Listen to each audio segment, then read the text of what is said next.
자, 오늘 나온 민심부터 먼저 살펴보겠습니다. 대통령 국정 운영 지지도입니다. 자, 순방을 마치고 처음 나온 갤럽 여론조사 결과인데요. 잘하고 있다가 59%, 잘 못하고 있다가 30%고요. 지난주랑 비교했을 때는 긍정평가는 3%포인트 늘었고 부정평가는 5%포인트 감소했습니다. 일단 이 조사는 갤럽에서 26일부터 28일까지 전국에 거주하는 만 18세 이상 남녀 1,000명을 대상으로 무선 전화 면접 100%, 표본 오차는 95% 신뢰 수준의 플러스 마이너스 3.1%포인트입니다. 자, 이런 패턴들, 흐름을 좀 분석하신다면요? 예, 그 2주간 연속 하락해서 좀 긴장했었는데 네. 역시나 한미 정상회담, 한일 정상회담이 정상적으로 또 성과를 거두고 귀국함에 따른 긍정적인 반응들이 이렇게 여론조사에서 직무 수행 평가가 3%가 네. 오르는 그런 결과가 나왔는데요. 또 부정평가는 5%나 떨어졌습니다. 그러니까 일주일 사이에 8%가 이제 긍정적인 반응으로 돌아섰다는 것인데 네.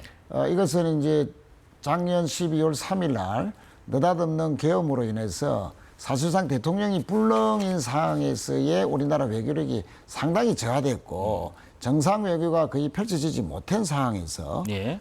그러나 이번에 한일 정상회담에 이어서 특히 가장 세계적으로도 주목받았던 한미 정상회담이 나름 성과적으로 전개가 됐다. 또 우리나라의 정상 외교가 이제 본격적으로 시작이 되었다.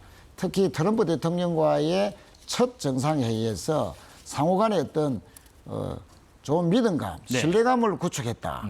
이런 측면이 가장 이제 긍정적인 민심의 반응을 얻은 것 같고요. 네. 특히 마스가라든지 일부 경제에서의 또 성과도 상당했던 만큼 앞으로 한미 정상회담, 특히 한미 동맹에 기초한 네.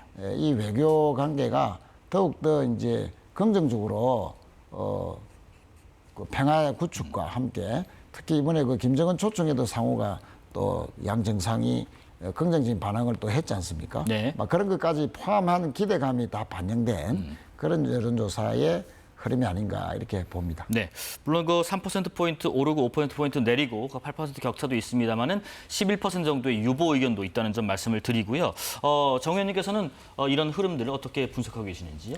사실은 그 조국 전 대표 등의 사면이라든지 네. 또 주식 양도세 논란이라든지 또 그 이전에 인사 검증으로 민주당 정부가 상당히 곤혹스러웠는데 요번에 일본 그리고 미국 순방에 대한 평가가 특히 중도층으로부터 상당히 우호적으로 나왔습니다. 네.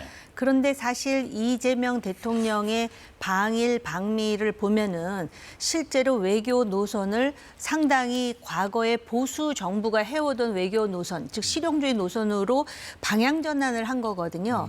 그렇기 때문에 국민의힘에서도 모든 것이 다 잘못됐다라고 비판하기보다는 그래도 가장 안정적이고 현실적인 실용주의적 노선, 즉 과거의 보수 정부가 해왔던 그 노선을 총론으로 채택한 것에 대해서 다행으로 생각한다 이렇게 평을 하면서 네. 다만 강론에 보면은 아직도 산적한 해결해야 될 사안이 많습니다. 안보 문제, 방위비 문제, 거기다가 관세, 투자 굉장히 복잡한 문제들은 앞으로 해결해 나가야 되거든요. 그렇죠. 예. 근데 여론조사를 보면은 잘한 것의 가장 중요한 변수도 외교고 또 잘 못했다라고 생각하는 사람도 역시 외교를 짚었다라는 점에서 아마 그 지지자들 중에 중도와 그다음에 그 우파 쪽에 있는 사람들은 오히려 점수를 주는 것이고 이재명 대통령의 지지자들 중에는 조금 그런 것에 대해서 비판적 시각을 갖고 있는 사람이 있는 게 아닐까 이런 생각이 들고요. 네. 그다음에 이제 지금 대통령 지지율만 봤지만 야당 지지율을 보면 조국 혁신당이 2%, 오히려 개혁신당이 3%가 나왔거든요. 네네. 이거는 조국 전 대표가 조금 그 깊이 있게 들여다봐야 될 사안이라고 생각합니다. 예. 일단 지금 그 각각 성과 또 과제에 대해서 말씀해 주셨고 대통령 직무수행 평가에서 긍정 요인 또 부정 요인이 어떻게 각각 늘고 줄었는지 한번 분석을 해봤는데 이 같은 조사에서 한미 정상회담 말씀하신 대로 국익에 도움이 됐다라는 의견 58%, 되지 않았다라는 의견은 23%로 나왔고요. 의견 유보는 18%입니다.